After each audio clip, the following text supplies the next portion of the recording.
YouTube, my name is Mesa Sean, and we are back here on Destiny 2. Alright folks, in this video, we're going to go over the weekly reset for the week of February 12th. It is Crimson Days. That is the new live event that is kicking off right now. Before we get into all the different aspects of the weekly reset, let's go to the tower and see Lord SHAXX and see what he has. He's going to be our caregiver, so to speak, for this live event. So when you go to the tower, you're going to see that there are rose petals everywhere, and you want to check in with SHAXX right away. And when you go see him, he's going to have an emblem for you that looks like it tracks your number of opponents defeated in Crimson Days matches. You can see for me, I didn't really do much last year.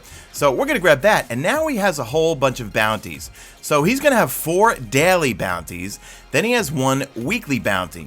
Now, some of these bounties are going to be PvE or PvP. Here, complete any match-made activity with 2 people, basically. Now, look at some of the rewards here. Confectionery hearts. These you're going to bring to SHAXX, right? And you'll get them from playing Crimson Doubles, which I'll talk about in a little bit here. And when you bring them to them, when you collect enough, you can grab some of these items right here. As you keep leveling up, get 25, then you get 50. You can get this masterwork bow that's solar, called the Vow.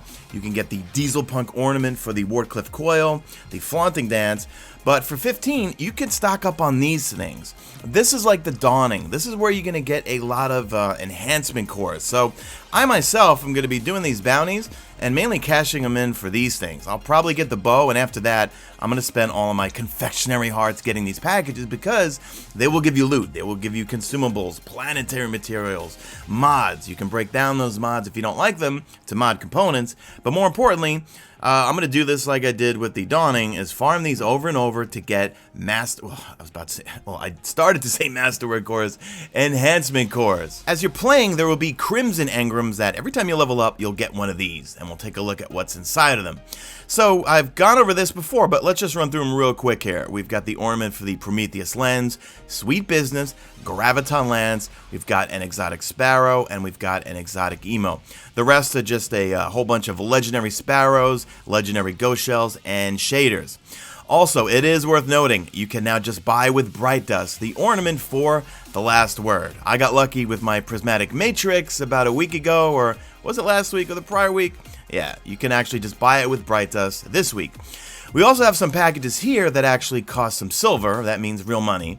So here you get the Love Struck bundle, and this is the Tiny Bow exotic emote. So if you're into that, you can throw some silver at the screen, and you can buy that one. Alright, the next, and you also get a Fire Team Medallion and some shaders. This one here, the Dress to Thrill bundle. What do we have? We have the ornament for the Vow, called Shot Through the Heart. Gives it kind of like a red look to it, and it's got the little crimson icon on there. And then we've got our usual stuff right here. Anything new? No, nothing new here. Okay, so, while we're at Eververse, let's just check out if she has anything else that's cool. She's got the ornament for the Trust. Buy this. It makes your Trust look really, really cool. I love that look. What else? Exotic-wise, we have this thing right here. The Unsecured Outcry. Alright, that kind of looks like a Siva-looking ship. We have the Rust Punk shell. And this one has treasure. Alright, this is a good shell. Buy this one if you can. Treasure Hunter. Detects caches within a 50-meter range and increases your glimmer gain. You've got Omni Telemetry, and you get a random mod. Right now, I've been using this literally forever because it has Treasure Hunter. This comes in very handy because you're constantly getting glimmer, and you can find those caches within a 50-meter range. So, pretty good week. Anything else at Eververse worth pointing out? No, that's it. Oh, actually, hold on. Let's check out the Prismatic Matrix. I normally do this at the end of the video. So here's our knockout list, which means if I cash in my Matrix, I will get this exotic emote right here. And let's see what you look like. And, okay, am I digging that? Do I want to waste my Prismatic Matrix? Yeah, I think I do. I think that's a cool looking emote. So we're going to activate it, and of course I got it because I have everything else on the knockout list. Anything else cool here? We have the Black Talon ornament. Let's take a look at that if you want to see it. Alright, looks pretty cool. Yeah, that looks better than the regular Black Talon. No. What am I doing here? Yeah, Black Talon. I'm sorry, guys. Alright, let's get into the full weekly reset, folks. For the Nightfall strikes this week, and yes, I did log out twice just to make sure these were the right ones, we've got the Pyramidion, we've got the Tree of Probabilities, we've got the Will of the Thousands. For the Nightfall strike specific loot, the Pyramidion has a really good sniper rifle called the Silicone Neuroma. Tree of Probabilities has an excellent hand cannon called the DFA, and we have the Will of the Thousands, which will give you a transmat effect. When it comes to your daily story missions and also your Vanguard strikes, do 3 story missions, you get a powerful drop. Do 3 strikes, you will get a powerful drop. And the burn this week is going to be Solar Singe. So break out those Sleeper Simulants or Polaris Lance. I love that exotic when it does have Solar Singe. These are your 2 daily modifiers. They will change every day. In the Crucible, here's where the Crimson Days playlist is. And it's a little bit of a twist. It's Clash, it's 2v2, and it is round-based. The way it works is when you're playing, if you're close to your teammates, your abilities will recharge faster. If you stray too far away, your enemies will be given a location of where you are on the map. So stay with your teammates and waste the other team.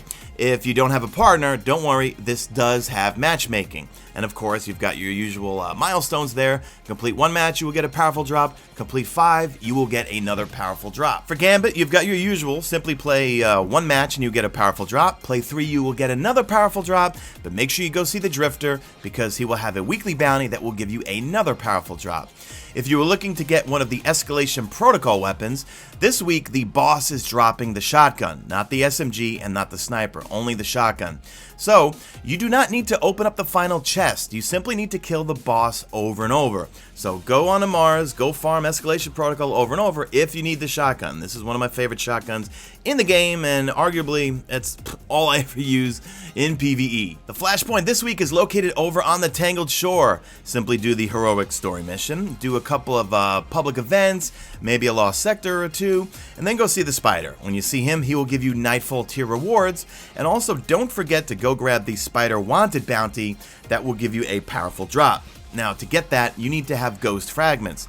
To get Ghost Fragments to buy that Wanted bounty, simply do patrols, do public events, open up chests, do a whole bunch of things on the Tangled Shore, and you will get some Ghost Fragments to buy that bounty. When you are out and about, make sure to complete a whole bunch of bounties, and when you go see Ikora Ray, after 20 of them, she will give you some powerful gear. And I always recommend go to the Tangled Shore, and it's convenient this week because it's the flashpoint. He's got a whole bunch of really easy bounties to get done. So get 20 done, she will give you a powerful drop. Make sure to go see Soraya Hawthorne because she will also give you some powerful gear once you complete 5,000 XP for your clan. Checking in with Ada1, let's see what she has for frames. We have the Pulse Rifle frame. I might forge 1 or 2 of these this week because I still can't get a good roll on that thing. We've got the Sword frame. I did get a really good roll on that thing with Surrounded, so I put a Surrounded spec mod on it. We've got the Auto Rifle frame, and yeah, the Auto Rifle is one of my favorite weapons in the game because I got mine with Dragonfly and also Rampage. I put a Dragonfly spec mod on it because I used my Rampage spec mod on my Breakneck, and my ringing nail is amazing.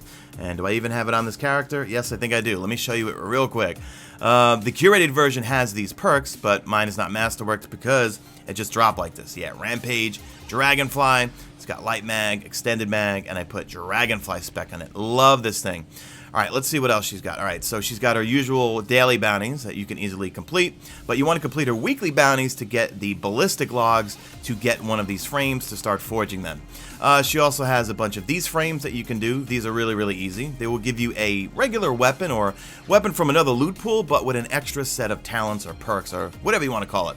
You can buy some mod components, and when you have enough, you can buy a random black armory mod.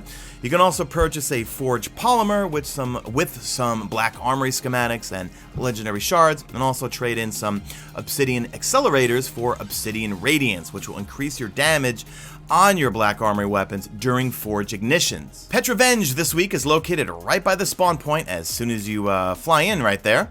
And she's got her usual, she's going to have a daily story mission, the Ascendant challenge, and so forth. All of these will give you some powerful gear.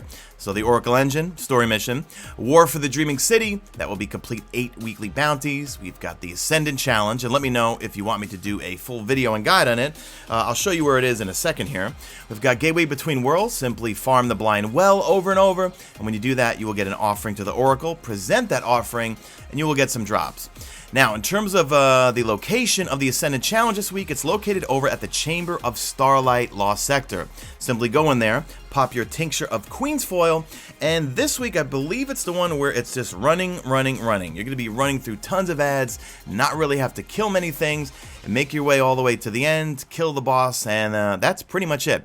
Let me know in the comment section if you want me to do one of those usual live commentaries where it's met with disappointment at the end, where I don't get an exotic. I did record last week's. You guys did ask me to make it. I recorded it, and it didn't come out really good, and I was very angry at the end and dropped a huge F-bomb because I did get an exotic. That bounty has been giving me exotics lately, but last week it gave me the stag, and I did not want the stag for my drop.